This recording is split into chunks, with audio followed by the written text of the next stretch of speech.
Hi, thank you for joining me, Mindy Mandell here.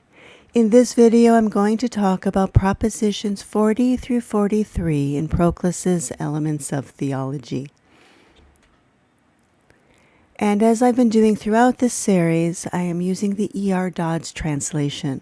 And for those of you who don't have the book, there is a PDF link in the description box below. Now, the propositions that I'm talking about today are what Dodds titles the self-constituted. Some other translators call this the self-subsistent, so I just want to be clear that this is the same term, but I'm going to be using Dodds' term throughout this video.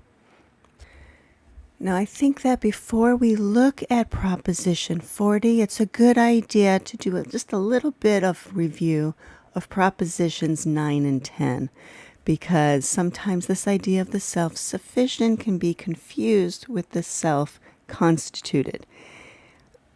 The self-sufficient was introduced in Proposition 9, and this was referring to terms that have the cause of their good within them, and saying that they are akin to the good in as much as they can furnish their own good out of their own being.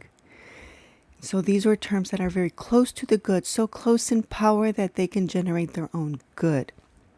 So the self-sufficient is in terms of power. They're the cause of their own good.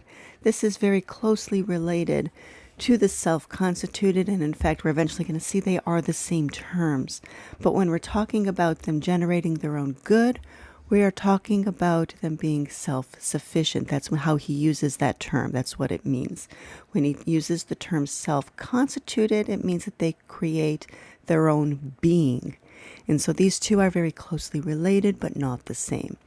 So I just wanted to be clear on that because it's easy to confuse them. So Proposition 9 introduced the self-sufficient, and Proposition 10 clarified that they participate good, but they are not the unqualified good. And so the self-sufficient is ultimately inferior to the unqualified good. Okay, now let's jump to Proposition 40. And Proposition 40 reads, all that proceeds from another cause is subordinate to principles which get their substance from themselves and have a self-constituted existence. Okay, now to lay out the proof of this, he gives us in this first paragraph here a bunch of ifs and then follows it with a then, his conclusion. So let's take each of these ifs one at a time. The first one he states is that all that is self-sufficient, either in its existence or in its activity, is superior to that which depends on another cause. So remember, the self-sufficient is that which produces its own good. And if it produces its own good, either in its existence or activity, it's superior to that which depends on another cause. The second point, that which produces itself, having the power of furnishing its own being, is self-sufficient in respect of its existence. It produces its own good in respect of its existence. Whereas that which is produced entirely by another is not self-sufficient. And then again about the self-sufficient, the third one as well, dealing with the self-sufficient. The self-sufficient is near akin to the good. That was also Proposition 9. And finally, terms which have more kinship and likeness to their causes are generated from the cause before the unlike terms. Proposition 28, like terms generated before the unlike terms. And so you have these 4 points here. Being self-sufficient is superior to that which depends on another cause. Producing itself makes it self-sufficient in respect of its existence. It means it produces its own good. Being self-sufficient is closer to the good, and like is produced before unlike. When you take all these 4, the conclusion then is that terms which are produced by themselves and are self-constituted are senior to those which derive their being solely from another. Okay, so he is connecting there the self-sufficient to the self-constituted, but he is using the terms differently.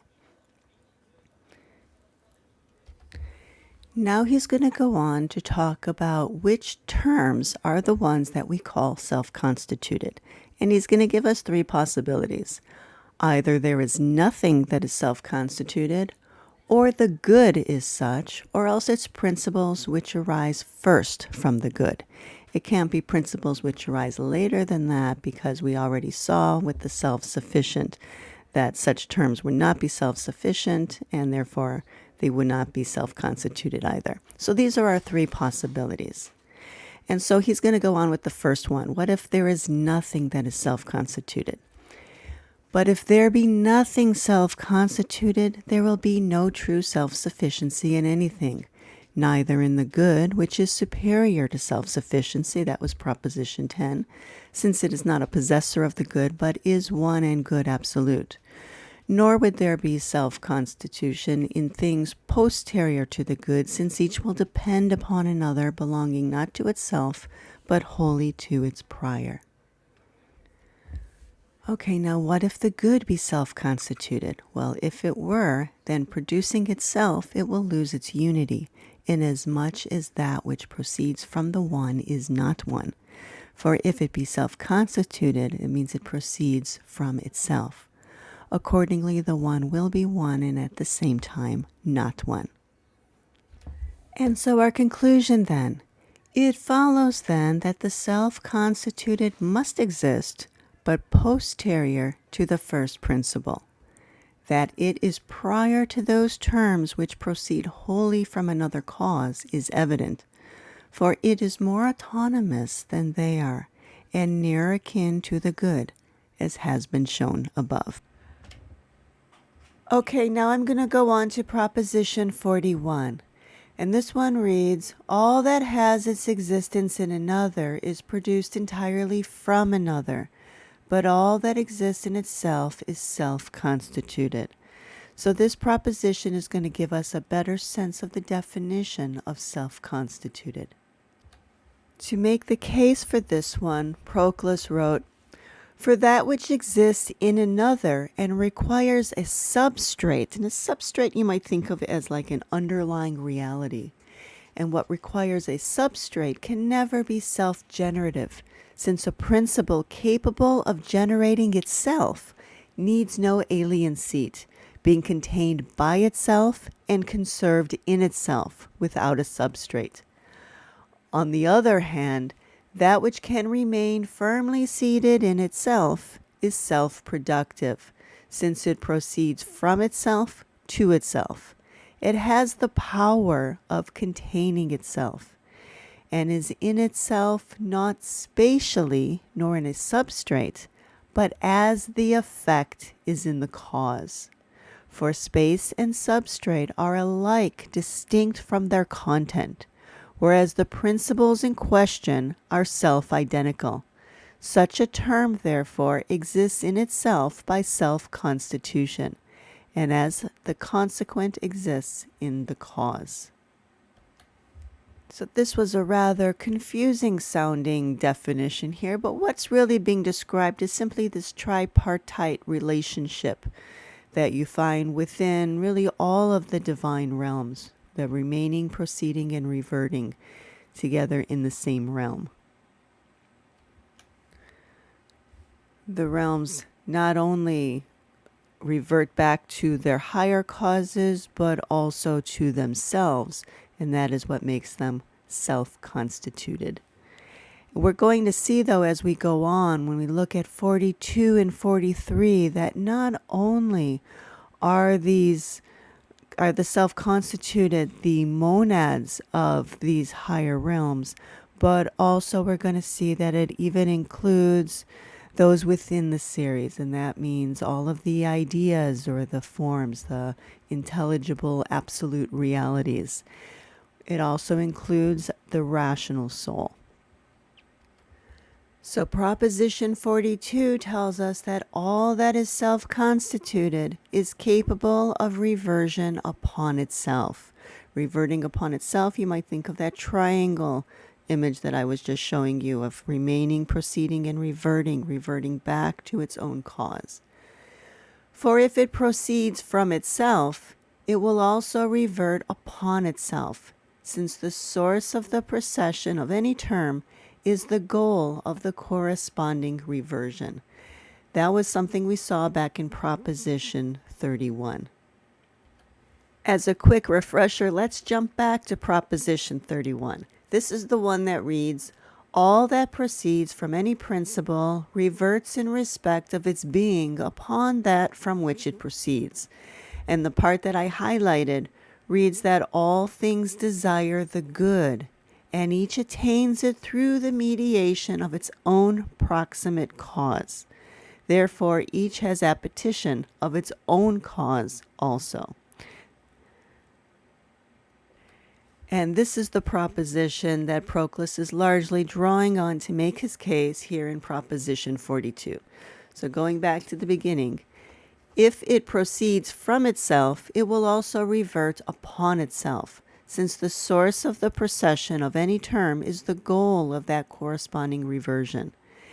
If proceeding from itself, it should in proceeding not revert, it could never have appetition of its proper good, a good which it can bestow upon itself.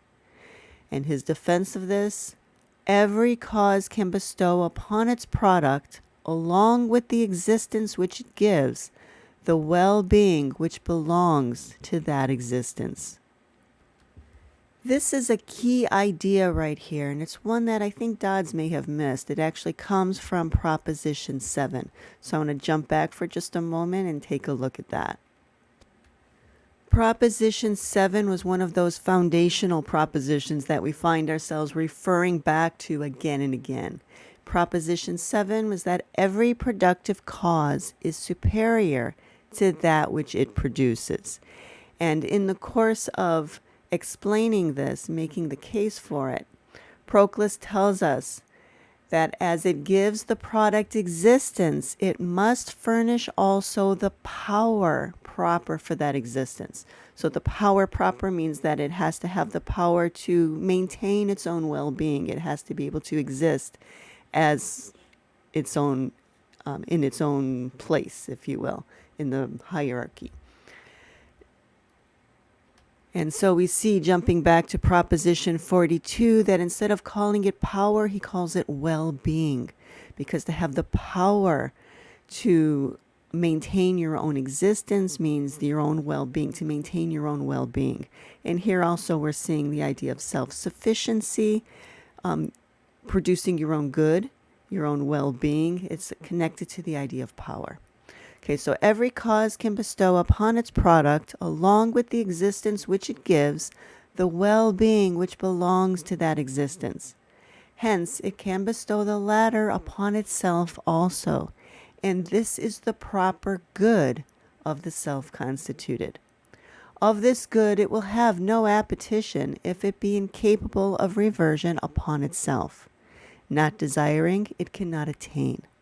And not attaining, it will be incomplete and not self-sufficient. So again, the idea of self-sufficiency and being self-constituted, there is some overlap here. We're talking about the same terms. However, self-sufficiency means creating one's own good. Being self-constituted means creating one's own existence. And so the definition of these words is different, but they do apply to the same terms. Okay, self-sufficiency and completeness, in some translations, perfection. Self-sufficiency and completeness or perfection belong to the self-constituted if they belong to anything. Accordingly, the self-constituted must attain its proper good, and must therefore desire it, and must therefore revert upon itself. Now, the last proposition that I want to look at today is 43, and you're going to notice that it's really just the opposite of 42. So 43 reads that all that is capable of reversion upon itself is self-constituted. 42, all that is self-constituted is capable of reversion upon itself. So they just flipped it. Now, you may be asking yourself, what is the importance of this? Why isn't it enough just to have 42? Why do we also need 43? Well, by having both ways, by flipping it and having it go both ways, it's showing that there is an equality here rather than a hierarchy. To demonstrate this, let me just throw in something completely different here as a contrast. all that is alive has being, following the same basic structure. All that is alive has being. It does not follow that all that exists or has being is alive. Right? Sorry, Pinocchio, you're not a real boy. So there is a hierarchy there. Being is a wider range of things. But by having both ways, it is showing a certain equality here. The things that revert upon themselves are the same things that we call self-constituted. So it's clarifying here also that the self-constituted are the only terms that revert on themselves. So Proposition 42 showed us that all that proceeds reverts to its cause, and the cause is the effect's proper good. If the cause and the effect are the same, then the effect's proper good will be itself, and therefore it will revert upon itself. Now in Proposition 43, he's clarifying that the self-constituted are the only terms that revert on themselves. And his defense here. For if it is by nature reverted upon itself, and is made complete by such reversion, it must derive its existence from itself, since the goal of natural reversion for any term is the source from which its existence proceeds. That was Proposition 34. If then it is the source of its own well-being, it will certainly be also the source of its own being and responsible for its own existence as a substance. Thus, what is able to revert upon itself is self-constituted. And this conclusion clarifies that anything that reverts upon itself is self-constituted, not just the monads, but also everything in their series, including the intelligible ideas and also including the rational soul. So as I go on with these propositions dealing with self-constitution, my next video will look at 44 through 47. We're going to see more about the self-constituted. We're going to see that they are simple and they are eternal. So I hope you found that helpful. If you do have any questions or comments, you can leave those in the comment section below. Also, please like the video and please subscribe if you don't already. And I do hope you'll join me next time. Thank you very much.